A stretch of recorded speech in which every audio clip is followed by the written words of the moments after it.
Hello students, अपने इस video में आज हम लोग शुरू करेंगे second poem from your book Flamingo an elementary school classroom in a slum. ठीक है, तो जैसा कि इस पोएम के नाम से लग रहा है कि एलिमेंट्री स्कूल की बात हो रही है, यानी कि एक छोटे लेवल के और जूनियर स्टूडेंट्स की यहाँ पे बात हो रही है। और दूसरी चीज़ ये एक नोटेबल है, आपको ये ध्यान रखना है कि स्लम एरियाज़ के क्लासरूम की, स्लम एरियाज़ के स्कूल की यहाँ पे बात हो रही है।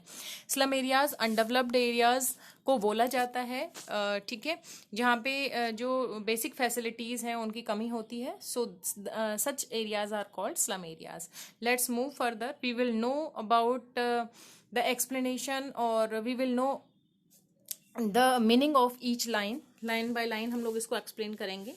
लेकिन उससे पहले इसके जो पोइट हैं स्टीफन स्पेंडर, उनके बारे में थोड़ा सा देख लेते हैं। He was born in 1909 and died in 1995। He was an English poet. बाकी का जो डिटेल है वो आप लोग इनके बारे में, इनके क्रिएशंस, इनकी पोएम्स, इनकी बुक्स जो भी रही हैं वो आप लोग देख लीजिए। Before you read, have you ever visited or seen an elementary school in a slum? What does it look like? यहाँ पे जो पोइट है वो क्वेश्चन पूछते हैं कि कभी आप एलिमेंट्री स्कूल गए हो, देखा है किसी स्लम का, और ये कैसा दिखता है। एक चीज पोएम को स्टार्ट करने से पहले मैं आपको कन्वे कर दूं कि this is the poem based on the theme of social injustice and class inequality, कि किस तरीके से ये जो स्लम एरियाज के लोग हैं, यहाँ के जो बच्चे हैं, इन लोग के साथ में किस तरीके से इनजस्टिस होता है और इनजस्टिस हुआ है, और किस तरीके से इनइक्वालिटीज हैं सोसाइटी के अंदर। यानी कि इक्वल नहीं है लोग, जिसके लिए जो जगह फिक्स हो गई है बस उसको वहीं रहना है लाइफ टाइम। ठीक है, तो चलिए लाइन बाय लाइन हम लोग इसको देख लेते हैं।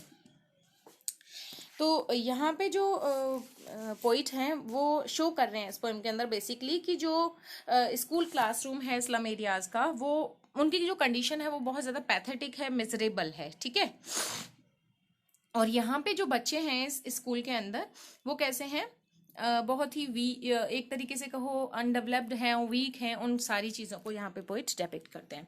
So let's start.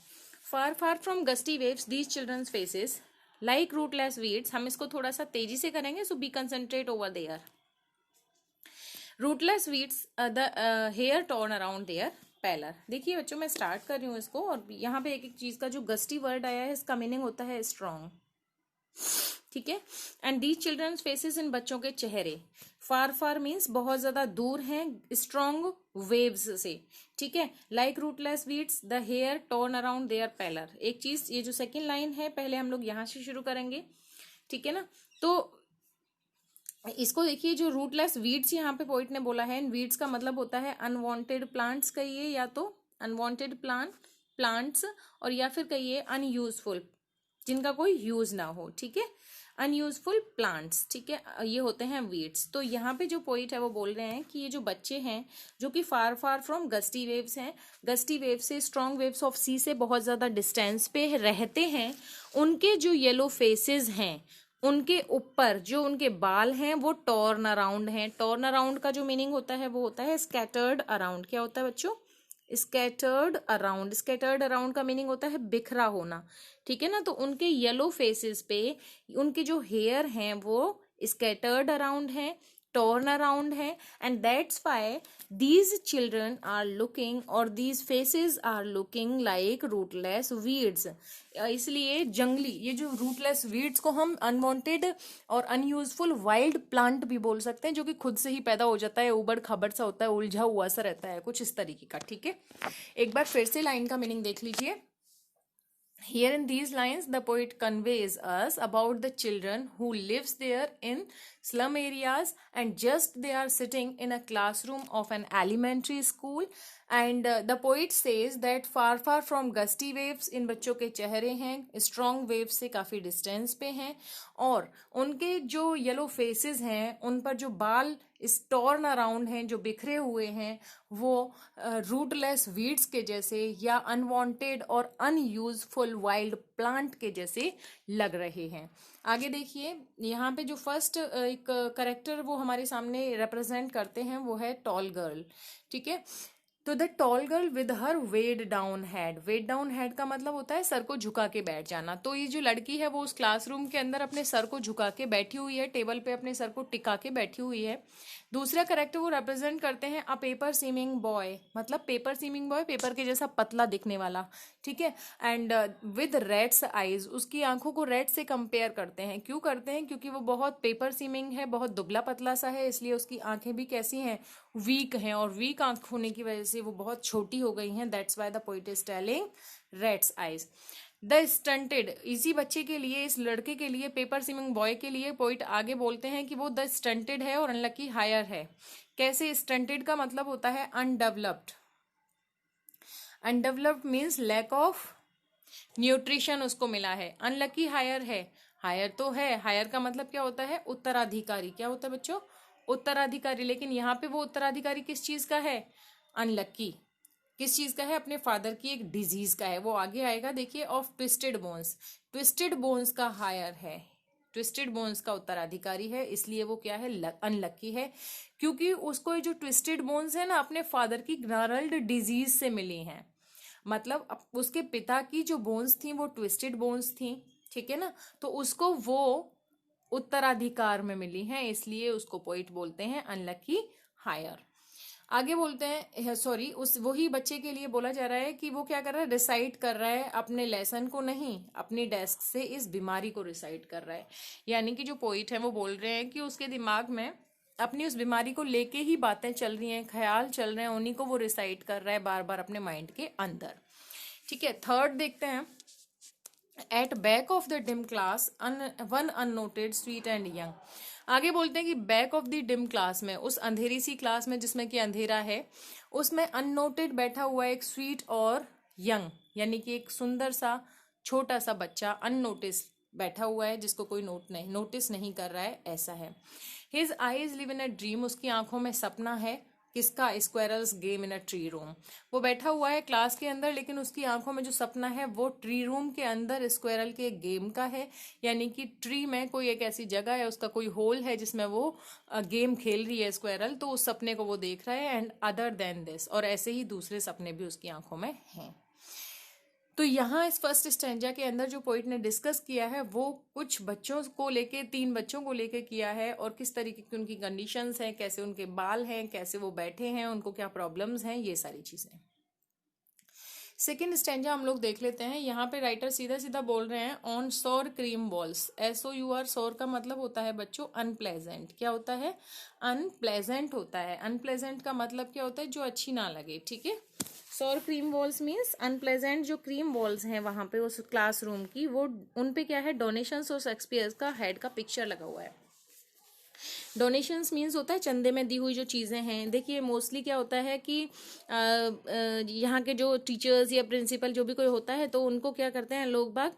डोनेशन दे जाते हैं। उसमें कोई अपने किसी तरीके का कोई पिक्चर दे गया, कोई ग्लोब दे गया, तो ऐसी काफ़ी सारी चीज़ें, कोई मैप दे गया, तो ऐसी चीज़ें जो चंदे में दी हुई चीज़ें हैं, और एक शेक्सपियर का हेड भी वहाँ पे उस वॉल पे लगा हुआ है। आगे पोइट बोलते हैं कि क्लाउडलेस एट डॉन, ये जो DAWN डॉन वर्ड आया है, इसका मीनिंग होता है क्या? बिफोर सनराइज या अर्ली मॉर्निंग आप कह सकते हो। DAWN मीन्स बिफोर सनराइज का जो टाइम है उसको पोइट बोलते हैं कि वो बिल्कुल क्लाउडलेस है, ठीक है, क्लाउडलेस है। और सिविलाइज्ड डोम राइडिंग ऑल सिटीज, और सिविलाइज्ड डोम जो हैं, जो अमीर लोगों की जो डोम है, जो बिल्डिंग्स हैं, वो क्या कर रही हैं? राइडिंग ऑल सिटीज, पूरे शहर के ऊपर से होके दिखाई दे रही हैं, ठीक है। बेल्ड फ्लावरी टायरोल्स वैली, पूरे के पूरी जो टायरोल वैली है वहां पे रिंगिंग ऑफ द बेल सुनाई दे रहा है, और क्या है? फ्रेग्रेंस ऑफ फ्लावर वहां से आ रही है, फूलों की खुशबू, ठीक है।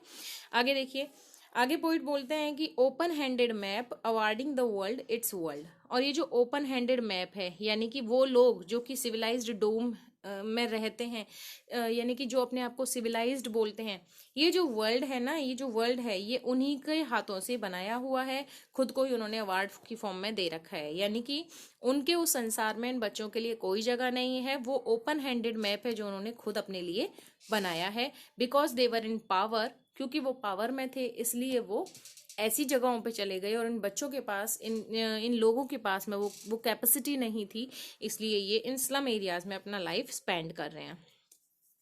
आगे देखिए, and yet for these children, और आगे पॉइंट बोलते हैं कि फॉर दीज चिल्ड्रन, इन बच्चों के लिए, these windows their world not this map, इन बच्चों के लिए इनकी जो विंडोज हैं, इनके जो घर हैं स्लम एरियाज के अंदर, वो ही उनका वर्ल्ड है, और ये जो मैप है वो उनका वर्ल्ड नहीं है। यानी कि जो बच्चे हैं अपनी विंडोज को ही अपना क्या मानते हैं, अपना वर्ल्ड मानते हैं। ये जो मैप है, इस मैप को अपना वर्ल्ड नहीं मानते, अपना संसार नहीं मानते। क्योंकि बिल्कुल ठीक है भाई, क्योंकि उन लोगों ने इतना इनजस्टिस इन लोगों के साथ किया है, इतनी इनइक्वालिटीज को यहाँ शो किया है कि ये बच्चे इस चीज को मान ही नहीं सकते। Where all their future painted with fog, इस मैप के अंदर क्या किया है, जो डेवलप्ड या जो सिविलाइज्ड पीपल हैं, उन्होंने क्या किया है, इस मैप के अंदर उनके फ्यूचर को पेंट कर दिया है। किससे?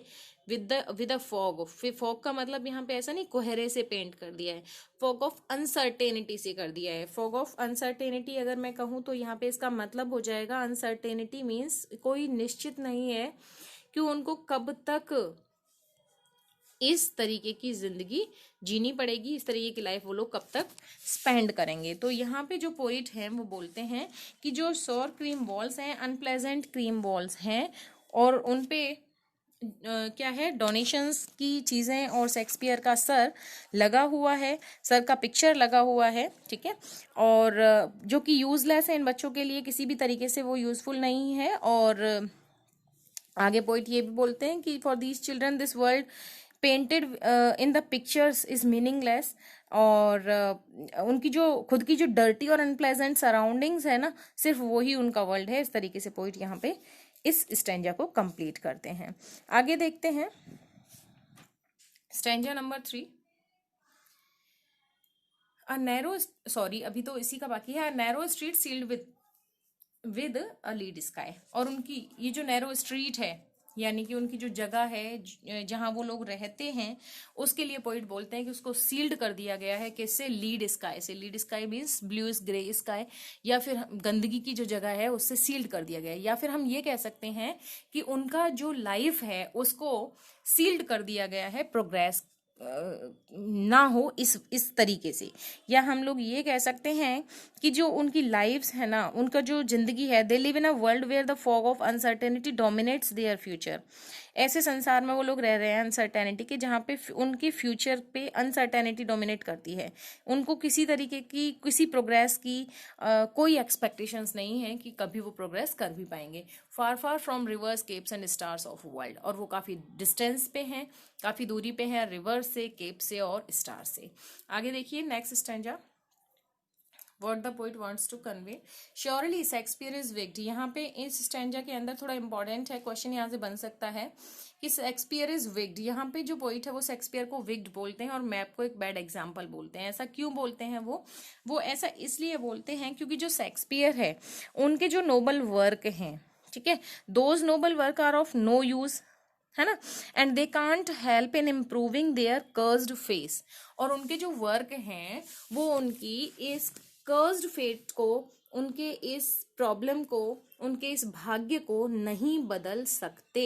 That's why the poet is telling the Shakespeare, the picture of the Shakespeare is a wicked, मतलब और इसको बोलते हैं कि उनके जो नोबल वर्क है वो किसी काम के नहीं है और वो उनकी कंडीशन को नहीं सुधार सकते। उन्हें तो उसका मीनिंग भी नहीं पता, उन्हें तो पता भी नहीं कि ये है कौन, ठीक है। The map a bad example, और श्योरली जो पोइट है वो ऐसे भी बोलते हैं कि मैप एक बैड एग्जाम्पल है। बिल्कुल है भाई, because this map doesn't consider या कंसर्न विद दैम। ये जो मैप है उनसे कंसर्न ही नहीं है। उनका जो मैप है वो तो एक क्या है, गंदी बस्ती है, स्लम एरिया है, वहाँ पे तो इम्प्रूवमेंट के कोई चांसेस ही नहीं है। And this map doesn't include there world of narrow lens and holes, और इस मैप में क्या है, उनकी नैरो लेन्स, उनके जो होल्स हैं, उनके जो घर हैं, उनको तो ये क्या नहीं करता, इंक्लूड ही नहीं करता। इसलिए ये भी क्या है, एक बैड एग्जाम्पल है। आगे जो पोइट है वो बोलते हैं कि with ships and sun and love tempting them to steal for life's, इस संसार की जो चीजें हैं जिनमें अगर हम बात करें तो ब्यूटीफुल शिप्स है, वार्मथ ऑफ द सन है, लव है, ये सारी चीजें क्या करती हैं, उनको टेम्प्ट करती है स्टील करने के लिए चीजों को, फॉर लाइफ्स, अपनी जिंदगी को जीने के लिए। That slightly turn in their crammed holes, और इस सबको पाने के लिए वो क्या करते हैं, अपने क्रैम्ड होल से स्लाइली टर्न कर जाते हैं, मतलब सीक्रेटली वहां से निकलने की कोशिश करते हैं। From fog to endless night on their slag heap, from fog to endless night, मतलब फॉग ऑफ अनसर्टेनिटी, या आप ये कहो कि from the birth to endless night, from the birth to their death, they spend their time on slag heap, वो अपने slag heap पे, उन वेस्ट मटेरियल का जो पाइल्स हैं उन पे ही एमलेसली वेंडरिंग करते रहते हैं। स्लैग का मतलब होता है वेस्ट, हीप आप जानते हो ढेर को बोलते हैं पाइल, ठीक है। तो जो वेस्ट पाइल्स हैं उन पे ही वो एमलेसली वेंडरिंग करते रहते हैं from their birth to death, अपने जन्म से लेके अपनी मौत तक, ठीक है। आगे चलते हैं।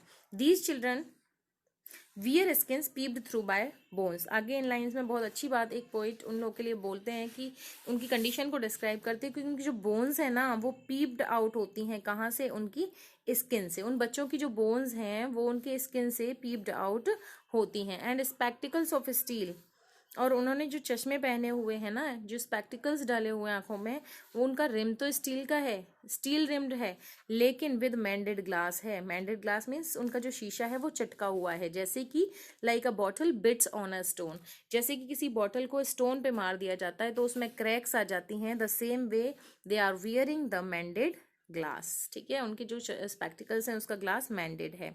आगे कहते हैं all their time and space are foggy slum, उनका पूरा जो टाइम है, पूरा जो स्पेस है वो क्या है, सिर्फ फॉगी स्लम है उनको, और उनके पास और कुछ है ही नहीं, ठीक है। तो बोलते हैं कि ये जो बच्चे हैं अपना पूरा का पूरा टाइम कहाँ स्पेंड करते हैं, डर्टी और फॉगी स्लम्स में ही करते हैं। So blot their map with slum as big as doom, आगे पोइट बोलते हैं एक बहुत अच्छी चीज, इसलिए ये जो स्लम्स हैं, ठीक है, वो क्या है इस मैप के अंदर, या उनके मैप पे क्या है, एक ब्लॉट है, एक धब्बा है, एक कलंक है, यानी कि सिविलाइज्ड लोगों को बोलते हैं कि so blot their maps with slums, ये जो स्लम एरियाज हैं ये उनके मैप पे एक तरीके का ब्लॉट है, एक धब्बा हैं। आगे देखिए लास्ट स्टैंजा, यहाँ पे जो पोइट हैं वो कुछ पावरफुल पर्सनालिटीज़ को इंक्लूड करते हुए और उनको बोलते हैं, उनसे अर्ज करते हैं कि आपको क्या करना चाहिए, ये जो एक वास्ट गैप है सिविलाइज्ड पीपल और स्लम एरियाज के बीच में, इसको एब्रिज करना चाहिए, इसको तोड़ देना चाहिए, ठीक है। तो वो बोलते हैं कि there is no coordination between the map of civilized world and the world of children, इन बच्चों के संसार में और सिविलाइज्ड वर्ल्ड के संसार में क्या है, कोई कोऑर्डिनेशन नहीं है, ठीक है, बहुत डिफरेंस है। तो उसको वो एब्रिज करने के लिए यहाँ पे इन लोगों को बोलते हैं, क्योंकि वो पावर में है, वो लोग ऐसा कर सकते हैं। तो देखिए, unless governor inspector visitor this map becomes their window and these windows that shut upon their lives like catacombs. यहाँ पे जो पॉइंट है वो गवर्नर, इंस्पेक्टर और विजिटर को अर्ज करते हैं कि ये जो मैप है ना आपका, उस मैप को उनका मैप बना दीजिए, उनकी विंडोज को इसमें इंक्लूड कर लीजिए, और उन विंडोज को जो कि शट अपॉन किए हुए हैं उनकी जिंदगी को, लाइक कैटेकॉम्स, यानी कि आप अपने संसार में शामिल कर लीजिए उनकी विंडोज को, ठीक है। या सीधा सीधा वो बोल रहे हैं कि जो गैप है ना, ये जो डिस्क्रिमिनेशन का गैप है, इसको आप एब्रिज कर दीजिए, रिमूव कर दीजिए, और उन बच्चों को बाहर आने का, आगे बढ़ने का मौका दीजिए। तो बोलते हैं कि उन विंडोज को अपने मैप में शामिल करो, क्योंकि जो वो विंडोज है ना वो उनके लाइव्स को, उनकी जिंदगियों को शट अपॉन किए हुए हैं, बंद किए हुए हैं, दबाए हुए हैं, लाइक कैटेकॉम्स। कैटेकॉम्स होते हैं ग्राउंड ग्रेव्स। क्या होते हैं? ग्राउंड ग्रेव्स, जिसका मतलब होता है कब्र, ठीक है ना। क्या होता है? कब्र। जैसे कब्र के अंदर एक बॉडी दफन रहती है, वैसे ही इन विंडोज के अंदर उन लोगों की जिंदगी दफन है, ठीक है ना, वो यहाँ से बाहर निकल ही नहीं पाते। आगे बोलते हैं break O break open till they break the town, ठीक है, इसको तोड़ दीजिए, जो गैप है ना इसको तोड़ दीजिए, and let them allowed to come to the town, और उनको भी शहरों में आने की इजाजत, या उनको भी शहरों में आने की मोहलत दीजिए। And show the children to green fields, आगे बोलते हैं कि इन बच्चों को भी ग्रीन फील्ड्स दिखाइए, ठीक है, हरे खेत दिखाइए, and make their world run as around gold sand, और उनका एक संसार बना दीजिए जिससे कि वो दौड़ सकें गोल्ड सैंड्स पे। किस पे? ब्लूइश जो स्काई है, सॉरी ब्लूइश स्काई नहीं, जो ब्लूइश सी है, उसका जो गोल्ड सैंड है, उस पे ये लोग दौड़ सकें, ऐसा इनका संसार बना दीजिए। आगे बोलते हैं let their tongues run naked into books, और उनकी जो टंग है उसको फ्रीली मूव करने दीजिए, मतलब उनकी जो जुबान है उस पर किसी भी तरीके के कंट्रोल ना हो, कोई फियर ना हो उनको बोलने में, और उन वो बुक्स को बहुत अच्छे से पढ़ सकें। या फिर हम लोग ये कह सकते हैं let the pages of wisdom be open for them, कि जो विजडम की जो पेजेस है ना उनके लिए खुलने दीजिए, यानी कि उनको सीखने दीजिए, उनको पढ़ने दीजिए, उनको आगे बढ़ने दीजिए। And history their whose tongue is the sun. और लास्ट लाइन में पोइट एक बहुत अच्छी बात बोलते हैं कि हिस्ट्री उनकी होती है जिनकी क्या होती है, लैंग्वेज इज द सन, जिनकी सन लैंग्वेज होती है। या हम यहाँ सीधे सीधे वर्ड्स में अगर ये कहें तो हम कह सकते हैं only those people make and create history who have the warmth and strength of the sun. सिर्फ वही लोग हिस्ट्री क्रिएट कर पाते हैं, हिस्ट्री बना पाते हैं, इतिहास लिख पाते हैं, इतिहास बना पाते हैं, जिनकी जिसको कहें कि जिनमें सन के जैसी वार्मथ होती है, उसके जैसी स्ट्रेंथ होती है। लेकिन यहाँ के तो जो बच्चे हैं उनमें सन के जैसी वार्मथ और स्ट्रेंथ बिल्कुल नहीं है, इसलिए उन बच्चों का ना तो कोई इतिहास है और ना ही कोई जिंदगी है। So guys, this way we completed this poem. I hope you understand it, and if you like this video, then like, share and subscribe. Thank you.